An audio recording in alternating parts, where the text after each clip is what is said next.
आप सब लोग बहुत अच्छे से होंगे और हम लोग भी यहाँ पे मस्त हैं एकदम। और कल हम लोग गए थे, फ्राइडे था तो घर भी देखने गए थे और फिर हम लोग उसके बाद शॉपिंग के लिए निकल गए। तो कई लोग पूछ रहे थे उस फ्लैट का रेंट क्या है, तो उस वीडियो में हम लोग मेंशन नहीं करना चाहते थे, हम लोग डिटेल में बात करना चाहते थे।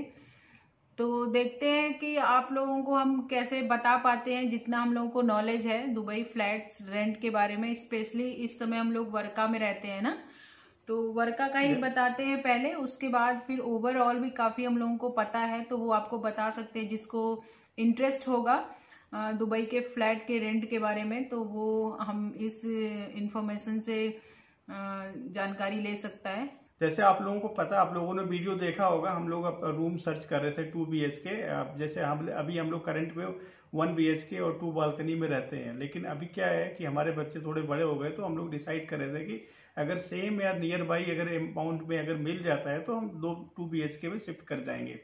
तो जैसे हम लोगों ने रूम देखा था तो हम लोगों का कुछ अपना क्राइटेरिया रखा था हम लोगों ने कि स्कूल के नियर बाई। तो सबसे पहला कंडीशन ये था कि स्कूल के नियर बाई मिलना चाहिए, क्योंकि बच्चे को हम बस में नहीं ट्रेवल कराना चाहते। 1 घंटा आधा घंटा ट्रेवलिंग टाइम को बचाने के लिए हम सोच रहे थे कि नियर बाई स्कूल के पास मिल जाए।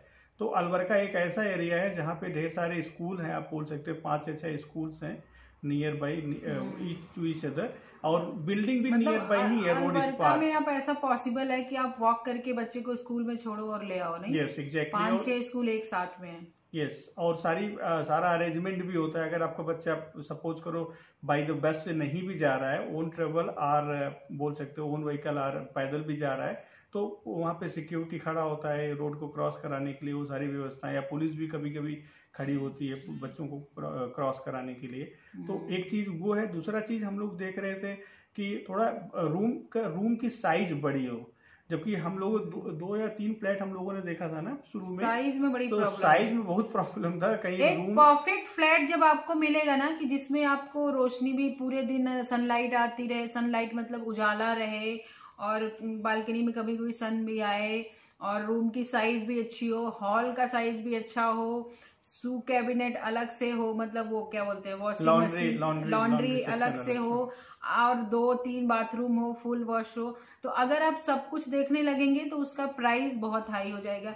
जैसा कि हम लोगों ने कल का फ्लैट देखा था, वो एकदम परफेक्ट फ्लैट था, इसलिए मैंने उसमें लिखा भी था कि वो परफेक्ट फैमिली फ्लैट है। और उसका प्राइस क्या था बताओ थोड़ा? उसका प्राइस थोड़ा 65,000 के हिसाब से, वर्का के हिसाब से वो बहुत ज्यादा है, और काफी ज्यादा है एक्चुअली दुबई के हिसाब से जो प्राइसेस चल रही हैं। अगर आप वर्का में रहते, एक तो इतना पीछे आते हो आप मेन सिटी से, काफी पीछे है, 20-25 मिनट आपको ट्रेवल करके मेन दुबई जो है आपको इधर पीछे आना पड़ता है, और उसके बाद वर्का में कोई रहेगा और इतनी रेंट देगा तो वो मेन डाउनटाउन में नहीं रह जाएगा, फिर यही होता है। से दूर है, वो भी स्कूल के पास नहीं है कि स्कूल के इन फ्रंट में उसके पास कोई स्कूल नहीं है। वहाँ पे अगर आप रहोगे भी तो वहाँ से बस लगाना पड़ेगा, और बस का चार्जेस आपको पता है, STS बस का यहाँ चार्जेस स्टार्टिंग ही 400 से होता है, 450 420 के आसपास होता है। और होता क्या है कि 450 सपोज करो आप रेंट देने के लिए भी तैयार है, बट बस का जो रूट होता है वो बहुत लंबा होता है, वो पूरा मूव करके आएगी, हर बच्चे को ड्रॉप पिक एंड ड्रॉप करेगी। तो आप ऑब्वियसली आप मान के चलो कि कम से कम 1 घंटा आपका जाना ही जाना है बच्चे के साथ। कि जैसे हम शुरू में जब हम लोग आए थे 2011 में 2013 में आए थे, उस समय जो रेट था वो रूम का बहुत ज्यादा हुआ करता था। लेकिन आज की रेट में अभी रेट जो है ड्यू टू कोरोना बोल सकते हो, या लोगों का मूवमेंट इतना ज़्यादा हो रहा है यहाँ से वापस जाने का या कहीं और किसी कंट्री में माइग्रेट करने का, उसकी वजह से जो है आपका रेट थोड़ा अभी डाउन हो गया है। तो पहले ऐसे स्टार्टिंग जो 1 BHK होता था अराउंड 50 के आसपास होता था, लेकिन आज उसी की मार्केट गिर के 30 से 35 या 40 के बीच में आ गई है। आप बोल सकते हैं कि अगर आप 1 BHK आप इस एरिया में देख रहे हैं अराउंड अलवर्का और near by area, suppose international city phase 2 और आपका सिलिकॉन ओएसिस के आसपास देख रहे हैं, तो आपको 30 to 40 के बीच में आपको 1 BHK मिल जाएगा। और एक उसमें 1 BHK में एक आपका हॉल होगा और एक रूम और एक किचन, और आई थिंक 1.5 जो होगा आपका नहीं। तो प्राइस ड्रॉप होने से क्या हुआ है, तो मोस्टली लोग क्या करते थे, जो स्टूडियो में थे वो 1 BHK में जा रहे हैं, और जो 1 BHK में थे वो सोच रहे हैं कि हम 2-3 BHK ले लें, क्योंकि उतने ही लगभग प्राइस में थोड़ा सा और पे करके मिल जा रहा है। तो लोग मूव बहुत ज्यादा कर रहे हैं, इस टाइम पे शिफ्ट कर रहे हैं। तो इसीलिए हम लोग भी सोचे अगर कोई ऑप्शन मिल जाता है तो देखते हैं, नहीं तो हमें वॉकिंग डिस्टेंस पे स्कूल है, एकदम स्कूल के सामने हम लोग रहते हैं, अंश का जो स्कूल है। तो ऑप्शन तो हमारे पास वही था। हम लोग शुरू में जब ये फ्लैट लिए थे तभी हम लोग खाली 5-6 बिल्डिंग सेलेक्ट किए थे, इसी में से हमें किसी में अच्छा सा एक फ्लैट मिल जाए तो रहेंगे। तो उस टाइम हम लोगों को लकीली बहुत अच्छा फ्लैट मिल गया, और साइज वाइज जैसे कि बहुत ही अच्छी है जैसा कि हमने बताया, और ऐसी साइज हमें अभी नए में नहीं मिल रही। नए बिल्डिंग जो बन रहे हैं उसमें तो रूम की साइज ही नहीं है, मतलब कुछ ना कुछ है तो वो कम है, मतलब 40 के नीचे है, मतलब 35, 32 आजकल तो इतना भी हो गया है। हम लोग 40 के नीचे उस टाइम देख रहे थे 3 साल पहले, तो कुछ नहीं मिल रहा था। हम लोग 50 तक उस टाइम लेके चल रहे थे कि 1 BHK हम लोग 50 तक मिल जाए, तो भी बड़ा मुश्किल से मिला था उस टाइम। लेकिन इसी फ्लैट का अभी प्राइस ड्रॉप होके 35 तक हो चुका है। तो वो 2 BHK का जो इसमें कोई कमी नहीं है, आप अंदाजा लगाइए, जिसमें कोई कमी नहीं, उसकी प्राइस अभी 65 बोल रहे हैं। तो लोग थोड़ा बहुत ठीक ठाक फ्लैट ढूंढ के अगर रह ले, 1 BHK अगर बड़ा मिल जाए तो वो 50 के अंदर भी मिल सकता है। और मोस्टली एक ही फैमिली है हम लोगों की, तो इतना कोई प्रॉब्लम नहीं होता है। और 65 तो बहुत ज्यादा हो जाता है। दुबई साइड में चले जाओगे तो आपको 80,000 1 लाख तक 2 BHK 3 BHK अच्छे फ्लैट, एकदम लग्जरी फ्लैट आजकल मिल जाएंगे। और जो कि पहले हुआ करते थे 1-1.25 लाख ना, 1.25 लाख तक 130 तक भी होते थे, लेकिन आजकल प्राइस ड्रॉप हुआ है, तो इसी हिसाब से ड्रॉप हुआ है। तो यही है। और दुबई लैंड में और कहाँ जाओगे आप, सिलिकॉन ओएसिस DSO में, और ये वर्का एरिया, इंटरनेशनल सिटी, और ये सब एरिया में थोड़ा सा आपको कम प्राइस में दुबई में मिल जाएगा फ्लैट्स। मेन दुबई तो आपको क्या हो गया, मरीना एरिया जो आप देखे हैं, JLT, और उसके पास और क्या क्या है, अलवर्सा है, जुमेरा, अलवर्सा नहीं, अलवर्सा। उसके बाद फिर ये बर दुबई, करामा, ये सब में मतलब प्राइजेस हाई हैं, क्योंकि ये फ्रंट में है ना। अलखेल गेट एकदम क्या बोलते हैं उसको, हार्ट ऑफ द दुबई, जहाँ हम लोग शुरू में आए थे, और शुरू में हम लोग अलखेल गेट में रहते थे, तो वो एकदम सेंटर में था। कहीं भी जाना हो आपको दुबई में, हर जगह 15-20 मिनट में हम लोग पहुंचते थे यार। सेंटर में प्राइम लोकेशन जिसको बोलते हैं, कि बहुत डाउनटाउन भी नहीं था, और वहां से डाउनटाउन भी 5 मिनट 10 मिनट था, ऐसा था। और उसको प्राइम लोकेशन था वो। हम लोग को नहीं पता था जब हम लोग शुरू में आए थे दुबई में कि एकदम प्राइम लोकेशन पे हम लोग रहते थे। लेकिन बाद में हम लोग अलखेल से थोड़ा सा, इनका ऑफिस भी शिफ्ट हो गया था DSO में, तो हम लोग फिर इधर आए और इस तरफ हम लोगों ने फ्लैट ढूंढा, और वर्का में हम लोगों को मिला। तो ये स्कूल फिर ये डिसाइड हुआ, पहले अलखेल की तरफ इसका अंश का स्कूल भी था। अंश का पहले भी स्कूल दूर नहीं था, पास में ही था। हमें कभी भी नहीं पसंद है कि बच्चा बस में 1-2 घंटे ट्रेवल करे, और 1-2 घंटे का रास्ता तो नहीं होता, लेकिन वो पिक एंड ड्रॉप के चक्कर में जैसे हर बच्चे को उतारते रहते हैं और हर बच्चे को फिर ड्रॉप करेंगे, पिक करेंगे, इसके चक्कर में लेट हो जाता है, तो वो बहुत ज्यादा मुझे पसंद नहीं आता। तो जब हम लोगों को हुआ कि अलखेल से मूव करके इधर आ रहे हैं हम लोग, इनका ऑफिस भी शिफ्ट हो गया था, तो हम लोगों ने सोचा कि हम स्कूल जिसमें एडमिशन करा रहे हैं, और सामने देखा कि बहुत सारे घर हैं, तो क्यों ना इन्हीं सब घरों में ट्राई किया जाए। तो उस टाइम हम लोगों का 2 महीने तक टारगेट बन गया था, और थे बस 5-6-10 बिल्डिंग, मतलब इसी बिल्डिंग्स में हमके वॉकिंग करके जाना है। स्कूल का जो सर्कल था उतने बिल्डिंग हमने टारगेट किया था। ढूंढा और इंतजार किया कि जब मिलेगा तो मिलेगा। कोई जैसे ऐसे बिल्डिंग में आप जाओगे तो बोलते हैं कि 1 महीने बाद खाली होगा, 10 दिन बाद ये फ्लैट खाली हो जाएगा, तो उनको सब पता रहता है, आप चेक कर सकते हो सिक्योरिटी से। और बिल्डिंग का जो डायरेक्ट ओनर से होता है, तो वो लोग फोन नंबर उसमें बिल्डिंग्स में मेंशन रहता है, तो आप उनसे पता लगा सकते हो। या 2 तरीके से आपको फ्लैट मिल सकता है, डायरेक्ट ओनर और एजेंट के थ्रू, जो काफी लगे हुए थे। और लकीली हम लोगों को बहुत अच्छा फ्लैट, बहुत अच्छे प्राइस में सब कुछ एक साथ मिल गया। 1 BHK में 2 बालकनी है, 2 बालकनी। और इसकी भी स्टोरी हम लोग 2 बार इस बिल्डिंग में देख के जा चुके थे। इस बिल्डिंग दूसरे फ्लैट को वो दिखाते थे। जब हम लोग शाम को यहाँ से निकल रहे थे तो अनफॉर्चुनेट सिक्योरिटी मिला, उसने बोला एक फ्लैट और कॉर्नर पे खाली है, वो भी देख लो। तब हम लोग आए तो पहले इंस्टेंस में रचना ने बोला नहीं ये तो फ्लैट हमें फाइनल है, फाइनल हो गया। मैंने उसको बोला रुके रहना भैया, किसी और को मत देना। हम लोग सुबह तक सब इनका, ये 9-10 बजे ऑफिस जाते समय, वही अलकुस में ऑफिस था ना, अलकुस में इसका ऑफिस है, उनका सब पेपर वेपर जमा कर दिए, मतलब वो 12 घंटे के अंदर हम लोगों ने फाइनल कर लिया और सब पेपर वेपर दे दिया, तब ये फ्लैट हम लोगों ने लिया था। फाइनली इस फ्लैट से हम लोग बहुत ज़्यादा खुश हैं। हम लोग बस ट्राई कर रहे थे, अगर 2 BHK मिल जाए और कुछ हो सकता है तो ठीक है, नहीं तो फिर बस लगवाने का, 2 बच्चों को बस लगवाओगे आप, वो फिर आप जोड़ लो, फिर वही 9-10,000 तो दोनों बच्चों के बस का हो जाएगा मंथली। तो 2 तरीके से यहाँ पे फ्लैट जो है रेंटेड होते हैं। एक तो होता है कि डायरेक्टली आप ओनर से बात करो, आप अगर बाय द वे आपको मिल जाता है तो आप 5% कमीशन आप बचा सकते हो। दूसरा ये होता है आप एजेंट के थ्रू आओ। एजेंट क्या करता है, 5% आपको, जितना आपका पूरा रेंट, सपोज मेरा रेंट 50,000 है तो उसका 5% वो कमीशन लेता है।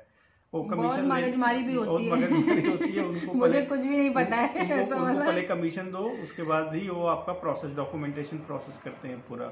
उसके बाद सेकंड फेज आता है, फिर अगर आपका सपोज करो आप रेंटेड, आपने फ्लैट को ले लिया, फिर आपको दीवा इनेबल कराना होता है, फिर दीवा इनेबल कराओ, फिर वाटर इनेबल कराओ, सब सारी चीज़ें होती हैं, लेकिन वो प्रोसेस कंटिन्यूअस चलता है तो आपको पता भी नहीं चलता है। और फिर उसके बाद जब सब कुछ हो जाता है, दीवा इनेबल हो गया, हो जाता है, वैसे इजारी इनेबल कराओ, 2-3 दिन में हो जाता है ना। हाँ, थोड़ा सा एजेंट के थ्रू लेने में ये फायदा होता है कि आपको ज़्यादा दौड़ने की जरूरत नहीं पड़ती, पूरा उनको हैंड ओवर कर दो जितने भी आपके डॉक्यूमेंट्स होते हैं, उसके बाद वो अपने आप प्रोसेस करते हैं। दीवा हुआ के लिए अगर आपको जाना है तो एक बार जाना पड़ता है, जाके थोड़ा उनकी एडवांस, तो एक जगह से फ्लैट छोड़ने और दूसरी जगह शिफ्ट करने में यहाँ आपके 4-5 हजार तो कहीं नहीं गए।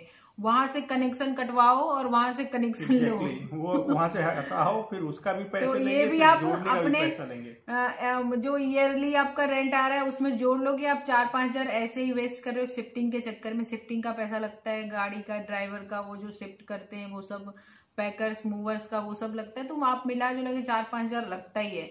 तो आप कहीं भी जा रहे हो तो कम से कम यहाँ पे 3-4 साल रहो एक फ्लैट में।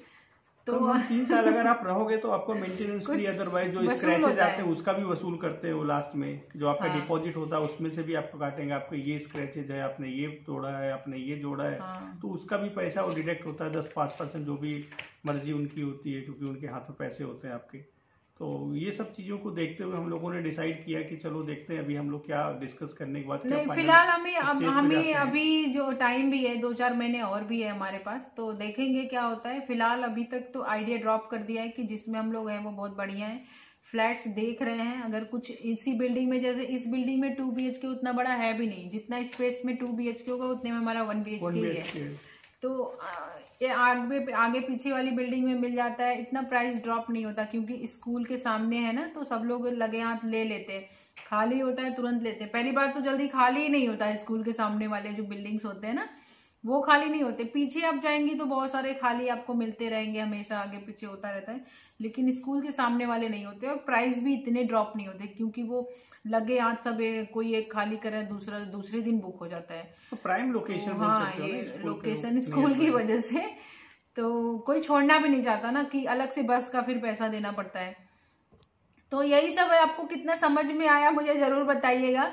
और फिर यही एरिया थोड़ा सा दुबई से पीछे आप जहाँ आएंगी तो आप प्राइस आपको कम मिलेगा, काफ़ी कम मिलेगा एक्चुअली। JLT, मरीना और बर दुबई और जो भी और कौन सा एरिया है बीच में, कई सारे जो मेन डाउनटाउन एरिया है उससे अब हम लोग पीछे रहते हैं, आधे घंटे 20 मिनट तो लग ही जाते हैं।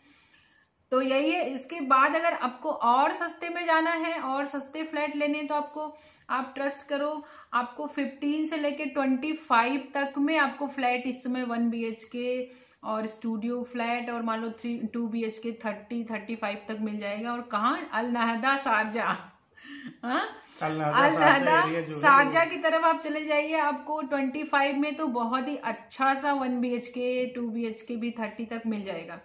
तो वो थोड़ा सा साइज वाइज सब कुछ पे डिपेंड करता है, वो आप समझ गए होंगे क्या कहने का ट्राई कर रही हूँ मैं, बालकनी, किचन, सब कुछ कैसा हो। तो अल नहदा शारजा बहुत सारे लोग, ज्यादातर लोग वहीं रहते हैं, इंडिया के और जो भी हैं ये पाकिस्तान, बांग्लादेश के लोग बहुत ज्यादा।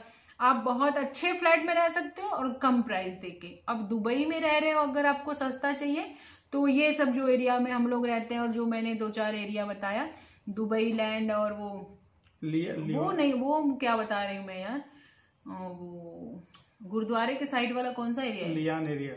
Gurdwara discovery garden. तो आप डिस्कवरी गार्डन के साइड उधर भी एक दो सोसाइटी है, आप दुबई लैंड में आ सकते हो। ये ग्लोबल विलेज के पास का जो एरिया है, और ये अलवर्का एरिया जैसे मैंने बता दिया। तो ये सब एरिया में आपको थोड़ा सा, अगर आपको शारजा नहीं जाना है और दुबई में रहना है और थोड़ा सा चीपर प्राइस में रहना है, तो आप लोग इधर ले सकते हो फ्लैट। ये है, मैं कह रहा हूँ ये अलवर्का एरिया जो आउटर ऑफ दुबई है, उसको थोड़ा पीसफुल एरिया है। जैसे अलवर्का में 8-9 बजे आप बाहर आओगे तो आपको लगता है बहुत रात हो गई, ये लग रहा है। अब अगर आप दुबई में जाते हो 12 भी बज रहा हो, तो वहाँ का 12 यहाँ का 9 के बराबर होता है। तो थोड़ा सा अंतर तो होता है। ओवरऑल जो है रेंटेड अपार्टमेंट करना इजी है, और उसमें ज़्यादा कुछ मशक्कत करने की ज़रूरत नहीं, लेकिन आपको पसंद आना चाहिए। जो आपको पसंद आ जाए, उसके बाद नेगोशिएशन एक बहुत इंपॉर्टेंट चीज़, जो मेन कंसर्न पॉइंट्स है नेगोशिएशन।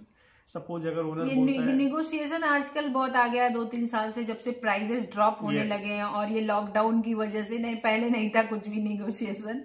जब हम लोग शुरू में आए थे तो आराम से हम लोग मतलब कि सोचते थे कि 1 BHK मतलब कि 60-70 हजार तक तो जाएगा। 2 BHK मतलब वो लगभग लाख के पास पहुंचता था। हम लोग 1 लाख दे के रहते थे अलखेल में रहते थे, अलखेल में 2 BHK में। तो वो बहुत ही बड़ा फ्लैट था, लेकिन वो उतना सब लोग 2 BHK के लिए मान के चलते थे 4 साल पहले कि उतना ही होने वाला है। अगर आप दुबई में तब लेते थे 2 BHK, अच्छा फ्लैट है, साइज अच्छा है, तो वो सीधा लाख के ऊपर जाता था। तो इतना प्राइस ड्रॉप हुआ है, तो अभी कहने की बात ही क्या है। तो यही है, इंसान को लगता है ना आजकल जैसे सिचुएशन हो रही है कि बच्चे अभी 2 पढ़ने वाले हैं, और जॉब का ऐसा है, लॉकडाउन है, पैंडेमिक चल रहा है, सब कुछ। तो सबको लगता है कि पैसे जितने कम लगे और आपका काम हो जाए उतना सही है। तो हम लोग भी अभी जो है आइडिया ड्रॉप कर रहे हैं, और फिर आगे देखेंगे, प्राइस हो सकता है और ड्रॉप होंगी, क्या होगा वो पता नहीं। जो भी होगा, अब मैंने ब्लॉगिंग शुरू कर दी है, तो मेरी लाइफ में जो भी होगा आपको पता चलता रहेगा। और आपको मेरी वीडियोस कैसी लग रही है मुझे जरूर बताइएगा, और मिलते हैं एक नई वीडियो में। आप ऐसे देखते रहते जैसे लगता है ये जैसे कोई कहा है मार के बैठा दिया तुम्हें, बैठो बैठो। ये जरा भी ऐसे नहीं है, खाली ऐसे मोबाइल में देखते रहते हैं। मैं सुन रहा हूँ, क्या सही बोल रही है चीजें, तो आप लोगों को तो बस एंड किया करें। आप बोल चुके हो सारी बातें। तो चलिए दोस्तों, इसी के साथ इस वीडियो का यहीं पे एंड करते हैं। आपको कैसी लगी वीडियो जरूर बताइएगा कमेंट्स के थ्रू, और मेरी वीडियोस और भी देखिए। जो फ्लैट्स मैंने 2-3 वीडियो बनाई है फ्लैट्स के ऊपर, तो आपको अगर इंटरेस्टेड हैं आप लोग, तो आप लोग देख सकते हैं फ्लैट्स कैसे होते हैं दुबई में, और क्या क्या प्राइजेस होते हैं। भाई आपको समझ में आ गया होगा, नहीं समझ में आया होगा तो आप फिर से कमेंट्स के जरिए आप मुझसे पूछ सकते हो। और बहुत सारा अपना ख्याल रखिए, और मस्त रहिए, एकदम व्यस्त रहिए एकदम, और मजे करिए। तब मिलते हैं हम एक नई वीडियो में, तब तक के लिए बाय बाय।